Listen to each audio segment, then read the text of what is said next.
Paul T. Johnson, Major General, currently the Director of Operational Capability Requirements for Headquarters Air Force.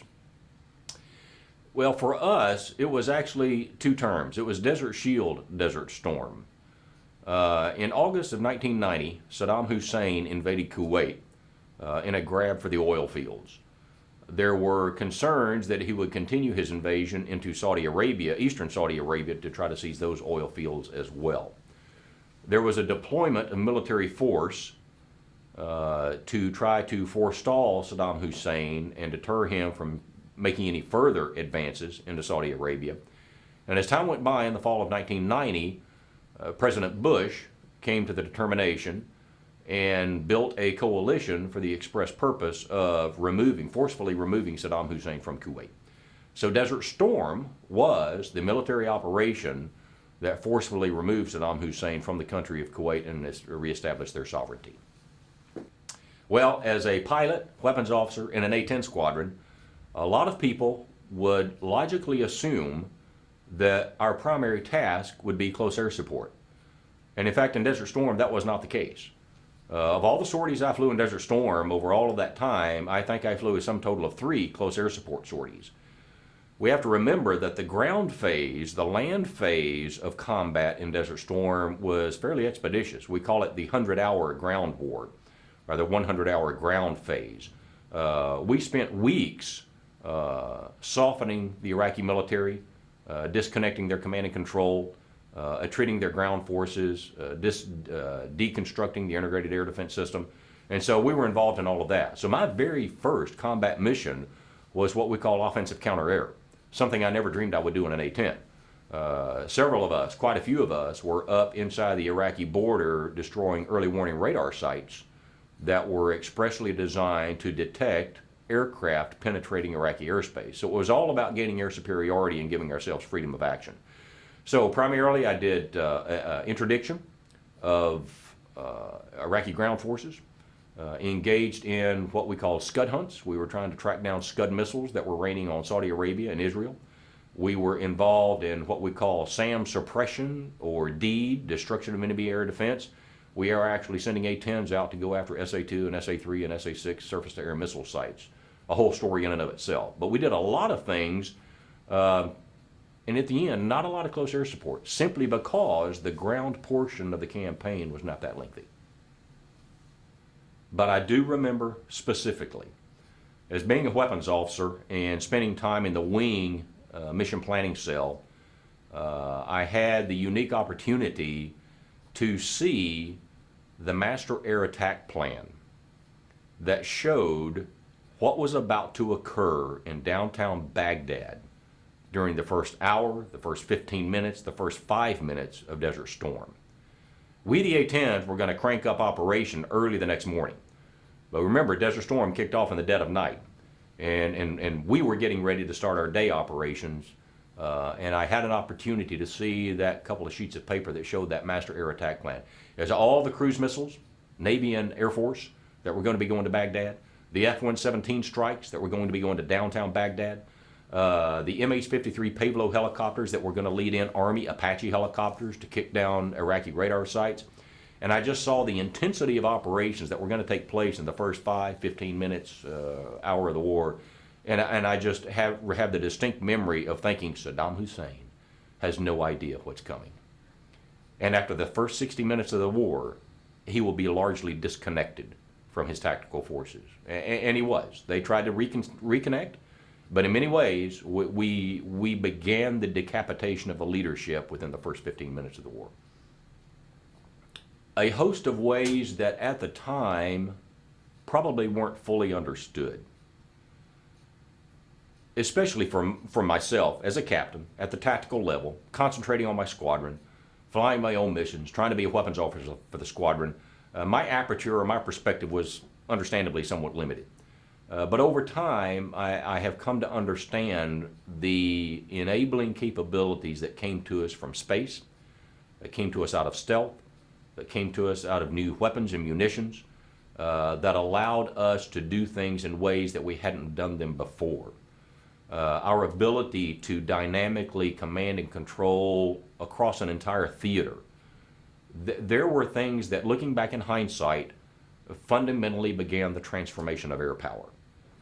I would say the calculus for air power began changing in Desert Storm. It didn't completely change, but we began the changing. Ever since the beginning of air power, the calculus had always been, how many airplanes does it take to destroy a target? And for most of my career, the answer for A-10s was, I'll take 4 airplanes, we'll each drop 4 to 6 bombs, and in the course of that, we hope to destroy 1 target. That was the calculus we always operated under.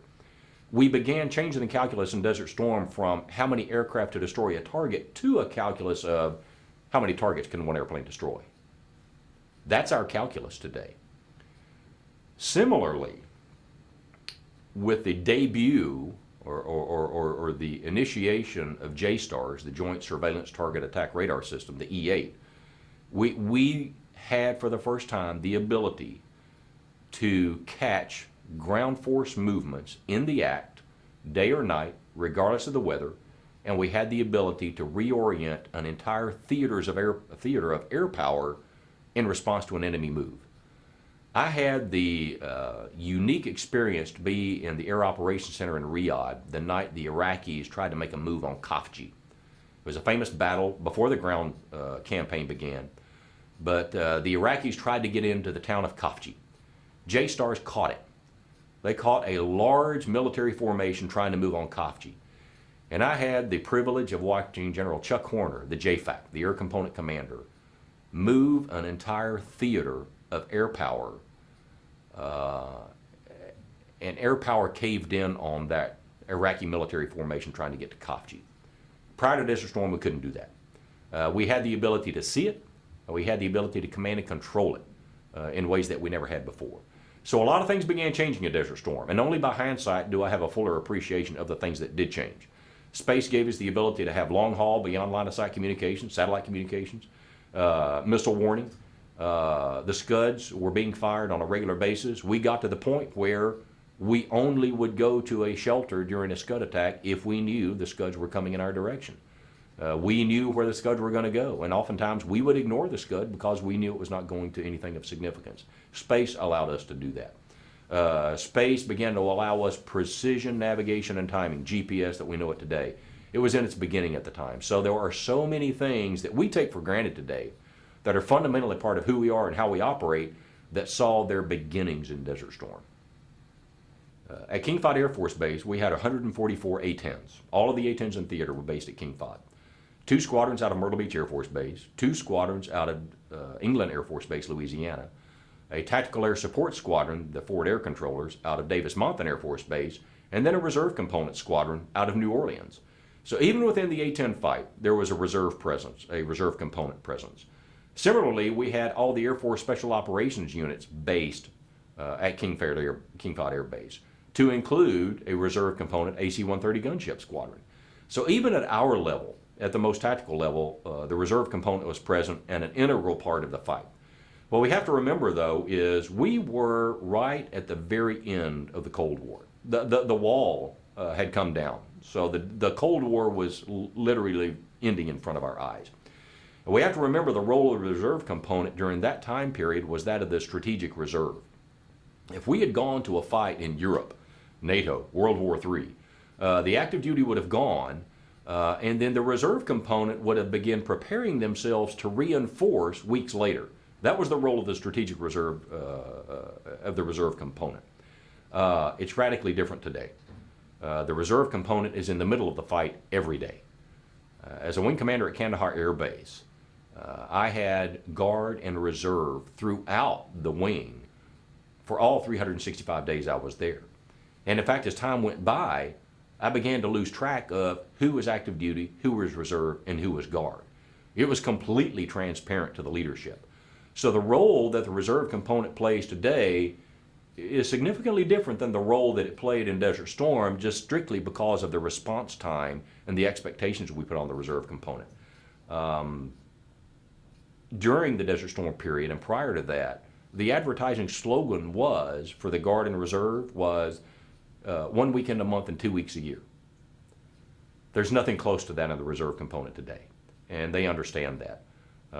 People used to want to go to the Guard and Reserve because it was easy duty. That's no longer the case. Reserve component work in the Air Force is highly demanding, and we can't go to war today without the Guard and Reserve to get us there and to keep us in the fight and to be part of the fight. Well, we couldn't have done it without it. It's consistent with the exchange between General Dwight Eisenhower in Europe and his son, John Eisenhower. It was post-Normandy, and they're driving around Western Europe in a Jeep in broad daylight, and the son, who was an Academy, a West Point graduate, casually remarks to his dad that, boy, you couldn't do these kinds of things if you didn't have air superiority. And General Eisenhower snorted back to his son and says, if I didn't have air supremacy, I wouldn't be here. Without that, it was the enabler for everything that came after. We disconnected the Iraqi command and control, the national leadership from the tactical leadership. We poked out the eyes of the Iraqi intelligence. We let them see what we want them to see. We let them see massive ground forces south of the Kuwaiti border. We let them see massive amphibious forces in the Persian Gulf. And that prompted the Iraqi ground forces to stay fixed in Kuwait. What we didn't let them see was the massive shift of the 18th Airborne Corps well to the west to do the infamous left hook. The Iraqis couldn't see that because we wouldn't let them see that. Before it was over, we effectively went pretty much where we wanted to go and did pretty much what we wanted to do from the air and set the conditions for a ground effort that was lightning fast because at the end of the day, the Iraqi ground forces were just stunned, disoriented, and in many ways had no desire to be there anymore. We could probably be here a couple of hours on this one, and this one gets hard. I showed up to Desert Storm on New Year's Day, 1991, 16 days before the war started. My squadron mates have never let me forget that. They suffered in the Iraqi Saudi heat all during Desert Shield while I was out having fun flying at Nellis. They always have given me grief for that, rightly so.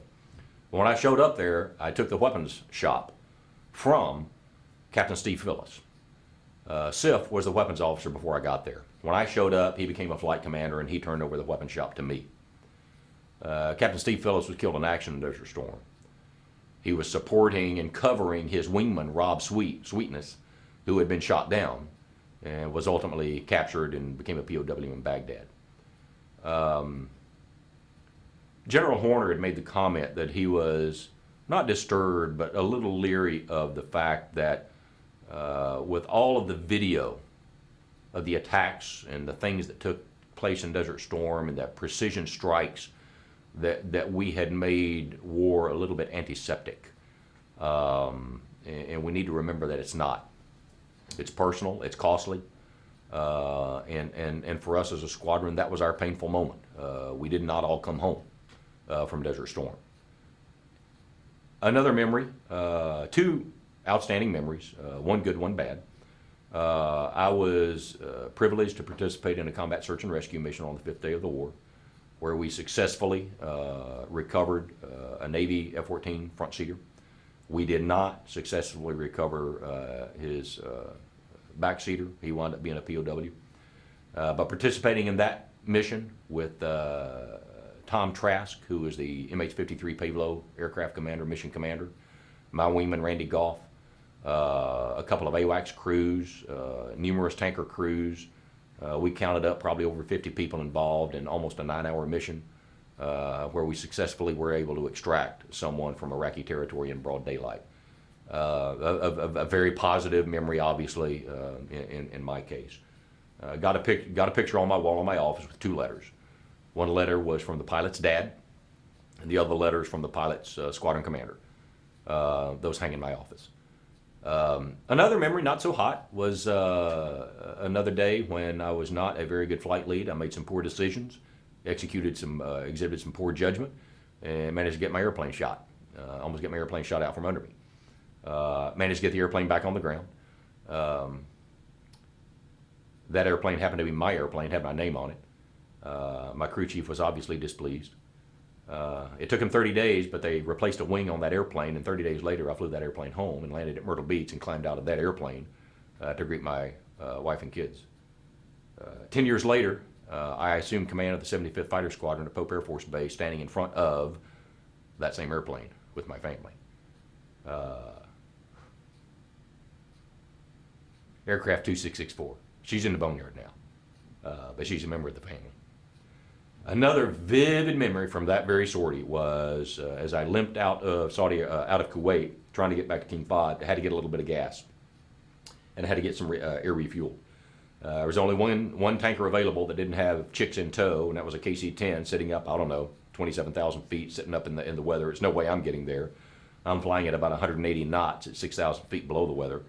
And that crew, that KC-10, just rolled up their KC-10 and went slicing down through the weather through all of those stacks and popped out below the weather. And I will never forget the image of a KC-10 cruising up beside me about a mile on my right side, trying to slow down.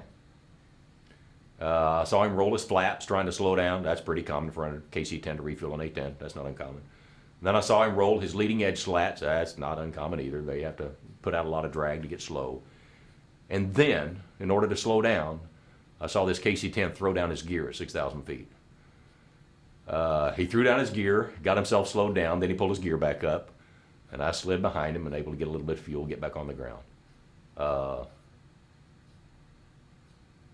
When I came back, we landed at Pease Air Force Base, New Hampshire, on the deployment home.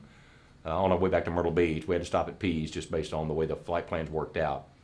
And as I climbed out of the airplane at Pease Air Force Base, New Hampshire, this civilian, kind of a grizzled old gentleman, stepped up to me and shook my hand. Had no idea who he was.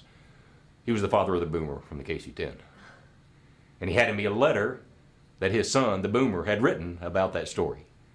And it was every bit as exciting for the KC-10 crew as it was for me. Everybody that flew in Desert Storm has those kind of stories. Everybody has those kind of memories. And for our generation, it was kind of our defining time. And if there's anything to learn from that is we are certainly defined by our experiences. But the caution is, don't be overly defined by our experiences. We need to remember what's timeless. We need to remember what's always true about warfare and conflict. And we always need to think about what's no longer relevant. How do we need to do it differently? I'm a pilot, and my trap door is that all solutions involve an airplane. Not necessarily so. And I have to be careful about a defining moment, over-defining who we are as an Air Force and as a generation. You know, there's been a cottage industry that stood up over the years trying to extract the lessons from Desert Shield, Desert Storm, and there are so many, strategically, operationally, tactically, about politics, about that part of the world, about our military force. But if I try to bring it down to who we are as airmen and as an Air Force, I think I walk away from a couple of key points. First, we need to remember what's timeless. And that is, we, as a rule of thumb, don't know who we'll fight, when we'll fight, how we'll fight, or where we will fight. My early days in the Air Force were all about preparing for a NATO conflict, a Western European conflict with the Soviet Union, preparing for a conflict with Korea, which is still a simmering Cold War of its own. But I don't think any of us had conceived in our minds how we might go to war with an Arab country in support of another Arab country, and in which our president built an incredible international coalition around the world that was probably the largest multinational effort we'd seen since Korea, if even then. We don't foresee those things well as a nation or as a military. So let's not try too hard to do it. Let's not try too hard to try to accurately predict who the next adversary might be, where the next conflict might occur, how that conflict might unfold. And our responsibility as airmen and military professionals is we got to prepare for the range of military operations. We have to be prepared to do everything from humanitarian assistance to thermonuclear warfare. Unsettling thoughts. But it's only in the preparation to do all of that and do it extraordinarily well can we prove a deterrent to potential adversaries around the world. That's timeless, absolutely timeless. But what has radically changed is what I mentioned earlier, is how the calculus has changed. The transformation of air power. It's no longer about how many airplanes it takes to kill a target. It's about how many targets can a single airplane kill. It's about the ability to track discrete targets, individuals moving through a complex battle space, surrounded by non-combatants and children, surrounded by facilities and assets that we are completely unwilling to strike because trying to stay on the moral high ground. But nevertheless, we maintain the ability to strike those things. We could have never done that in a Desert Storm era.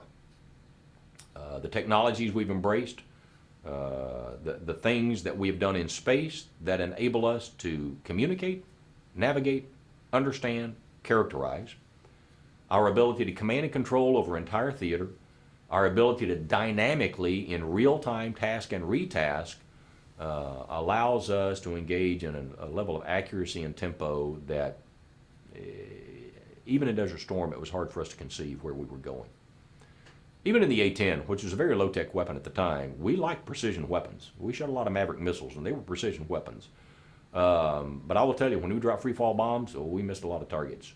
And so the A-10 people fly today, bears a lot of physical resemblance to the A-10 of Desert Shield, Desert Storm, and physically are the same airplanes.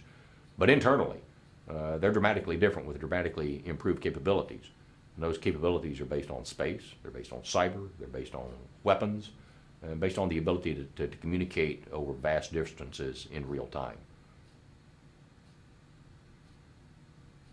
I'm not sure how we would fight Desert Storm today, but it would be dramatically different than the way we fought it then, because we can do it differently than we did then. Two reactions. One is, really? Has it really been that long? Surely not. Followed quickly by the next answer, it seems like a lifetime ago. And it is. It is a lifetime ago. One of our favorite pictures is me climbing out of the airplane at Myrtle Beach after the war, and I'm hugging Tricia, and the boys are running around me, and there's a bundle of white blankets and so forth. That's our infant daughter Jessica, and you can't see her because she's all wrapped up in the bundle, and now they're all grown and married. So yeah, it was a lifetime ago.